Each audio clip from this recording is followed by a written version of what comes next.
I am at the hotel called the Location Hotel in Cairo, Egypt. And there's one gentleman that works here that's standing outside. There's another gentleman that he's talking to.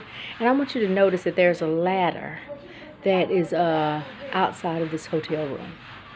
And I want to remind you that each time that I go to a hotel, there's often construction going on at that time and when I leave. Remember I told you about Holy Sheets Hostel? The day that I think that I was scheduled or had planned to leave, and I had spoken about this with Anthony on the phone about my intention to leave. Then all of a sudden here, work is being done on the bathroom. Work is being done on the in the hall-like area. And during my stay there, I could tell that there was a high electrical current coming through that place. Okay? This has happened at many of the locations, and it would be safe to say most of them, of the locations that I have been at since I've been in Cairo. So this reminds me very much of my incident, of the incidences that occurred in Chicago, Illinois, in which I wasn't the only one to feel these signs and symptoms of electrical stimulation. My son Anthony, my sister Lottie, who is dead right now. And it was a result of some things that were going on electrically, okay, in a conjunction with hospital issues. So what I'm saying, I can back up.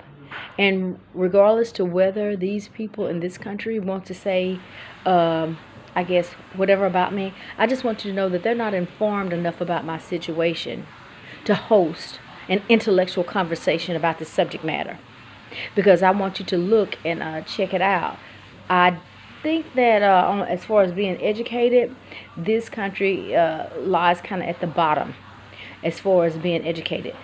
And then this is a new thing. This is a digital thing, a technological issue. And since this is a technological issue, they may not be informed. However, I do want you to know that there are some people, the people who were working at the new Cairo 1 police station, that wrote up something stating that, well, this is according to the embassy. The United States of America embassy stated that the police wanted to put me in a mental facility because I wasn't at myself. And I think that is incredibly amazing for someone who practices as a police officer probably on a daily basis, and that's their primary occupation, to come up with something like that. Because I must ask the question, what is this contingent upon? What would make you think that I would need medical help when you are not informed of this information? There are some sites that I can provide, and I will be providing it to you, where you can go to and you can learn that yes, electrical torture does exist, and it's basically, you could say, an international thing. When people start to create organizations that speak against electrical torture, that gives quite a bit of validity to the fact that there is such a thing. So this is a type of remote criminal activity that perhaps these officers may not be acquainted with. Or they may be acquainted with it and just choose to side with the people who are doing this. And I can tell you, this issue is derived from the United States military personnel.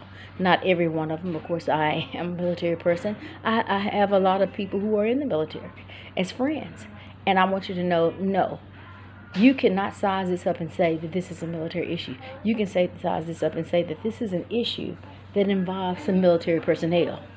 Because we have Navy regulations in place, Marine Corps regulations in place, and if they're upholding certain standards and to be ethical and honest, you can't classify the whole organization.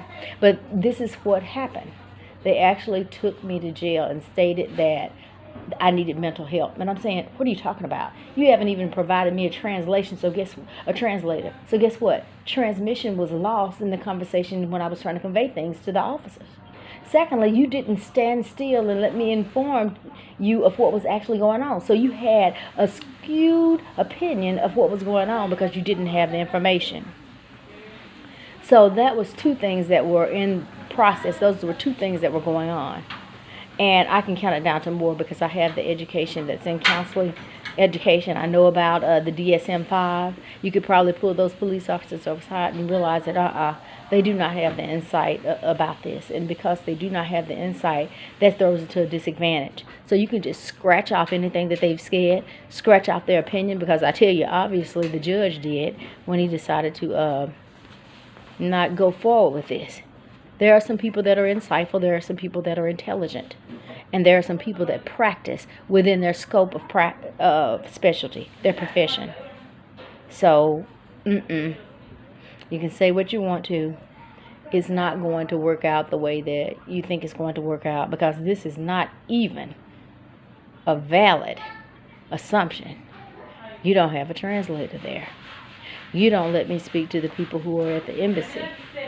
You're listening to someone who's in the military who has made it a lifestyle to torture electronically people. And this is wrong. This is wrong. But you have no ground to stand on. So when you bring that to my face and say, hey, you've been doing that, that's not going to stand, because guess what? I'm a veteran, so I am basically a gatekeeper. I know what goes on and what should and should not go on. I know about many of the standards. And this is not a standard that we adhere to in America. This is not allowed to treat people with electronic, I guess you could say, punishment or that. Only to not be discovered. So I got some discovery here. And it comes in the form of a book. So I can support anything I'm saying. The thing is, will you give an opportunity for me to make that discovery? Will you give an opportunity for me to point that stuff out? Thank you for your time. This is, what can I say? This is a very, I guess, brief view of what these people are exercising here as they try to side with the enemies who produce this electric torture to other individuals who are harmless. This is an outrage of criminal activity that's been legalized internationally.